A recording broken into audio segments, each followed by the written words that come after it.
अविश्वास चट्टान हिला सकता है, लेकिन वहीं आपका शक आपसी रिश्तों के बीच में चट्टान खड़ी कर सकता है।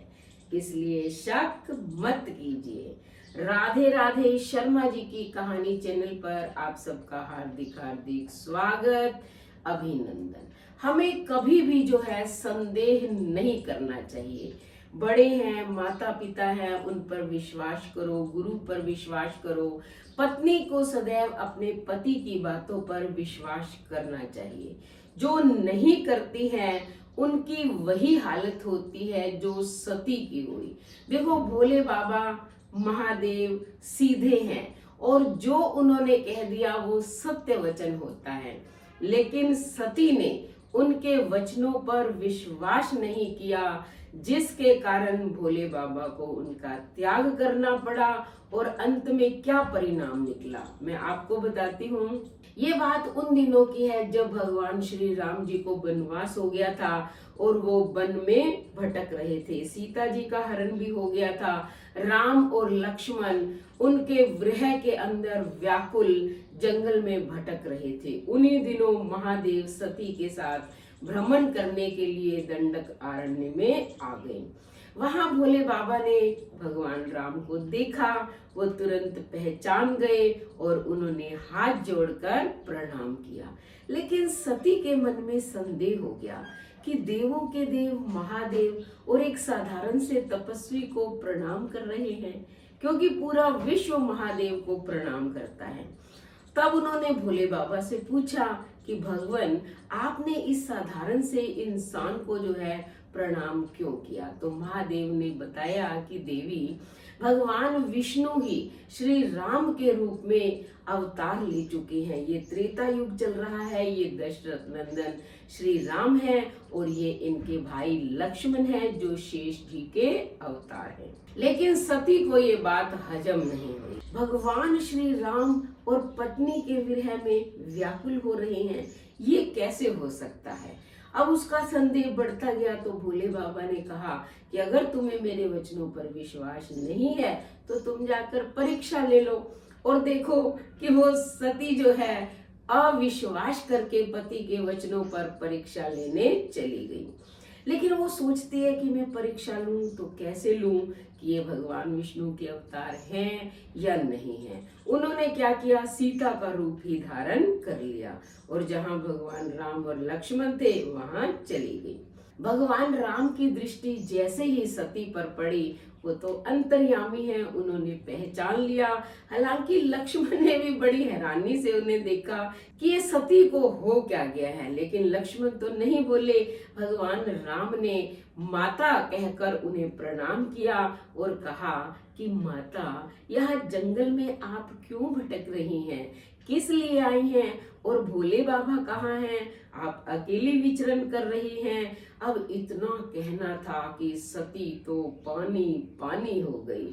अब उसे जो है ये होने लगा, यानी कि अपने आप पर लज्जा आने लगी कि मैंने अपने पति के वचनों पर विश्वास नहीं किया, जिसका परिणाम मुझे भोगना पड़ेगा, क्योंकि भगवान तो अंतर्यामी है और इन्होंने मुझे पहचान लिया। वो कुछ नहीं बोली और चुपचाप भोले बाबा के पास आ गई। वो एक पेड़ के नीचे बैठे थे।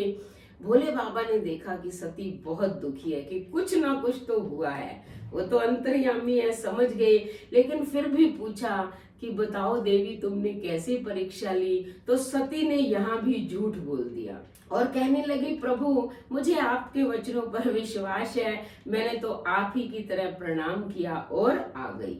लेकिन भोले बाबा की नजरों से क्या छिप सकता है? उन्होंने अपने योग साधना से देखा, दिव्य दृष्टि से, कि सती ने सीता का रूप धारण कर लिया है।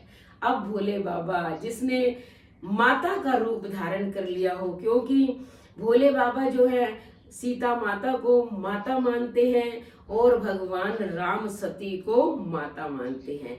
एक दूसरे जो है इतनी रिस्पेक्ट करते हैं आपस में, क्योंकि भगवान विष्णु और शंकर में कोई भेद नहीं है। तो भोले बाबा ने सोचा कि मेरी पत्नी ने तो माँ का रूप धारण कर लिया, तो मैं इन्हें अपनी पत्नी कैसे स्वीकार कर सकता हूँ। तुरंत उसी वक्त मन ही मन सती का त्याग कर दिया। और सती पूछती रही, यानी कि जब कुछ अनहोनी घटना होती है तो चारों तरफ वातावरण भी वैसा ही हो जाता है। सती का मन भी बहुत दुखी है कि कुछ ना कुछ हुआ है, कुछ ना कुछ हुआ है, लेकिन उसे समझ में नहीं आई कि भोले बाबा ने उनका त्याग कर दिया। लेकिन आकाशवाणी हुई कि भोले बाबा आप तो भोले ही हैं, महादेव ही है, जैसी कठिन प्रतिज्ञा आपने की है इस दुनिया में कोई नहीं कर सकता। तो ये प्रतिज्ञा क्या थी कि उन्होंने विवाह से पहले भगवान विष्णु को वचन दिया था, अगर मेरी पत्नी ने मुझ पर अविश्वास किया, झूठ बोला, तो तुरंत मैं उसका त्याग कर दूंगा। और वो प्रतिज्ञा पूर्ण हुई और सती देख लो उनके साथ गई, लेकिन भोले बाबा ने जो है मन ही मन उनका त्याग कर दिया था, इसलिए कैलाश पर्वत पर आकर वो समाधि में लीन हो गई। सती को समझ आ गई कि मेरे पति ने मुझे त्याग दिया है।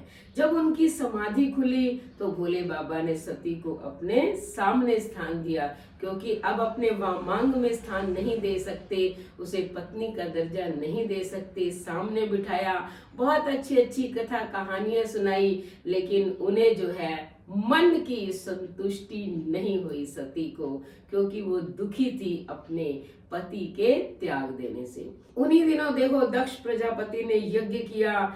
दक्ष प्रजापति भोले बाबा से नाराज थे, उन्होंने नहीं बुलाया। सती ने भी वहां जाने की इच्छा प्रकट की, भोले बाबा के मना करने पर भी वो वहां गई। और जब वहां देखा कि मेरे पिता के यज्ञ के अंदर मेरे पति का कोई स्थान नहीं है, तो वो अग्नि में कूद गई। जो भी पत्नी अपने पति के वचनों पर विश्वास नहीं करती, तो उसका परिणाम ऐसा ही होता है जैसा सती का हुआ। पति ने त्याग दिया और अंत में अग्नि में उन्होंने अपने शरीर को भस्म किया। चाहे ये भोले बाबा की लीला थी, लेकिन हमें जो है इससे शिक्षा लेनी चाहिए। तो पहले पूरी कहानी सुनिए, उसके बाद चैनल को सब्सक्राइब करें, लाइक और शेयर करें, कमेंट करें और बेल आइकन के बटन को दबाएं, ताकि ऐसी ही धार्मिक कथा कहानियों की वीडियो का नोटिफिकेशन सबसे पहले आपको मिले। धन्यवाद।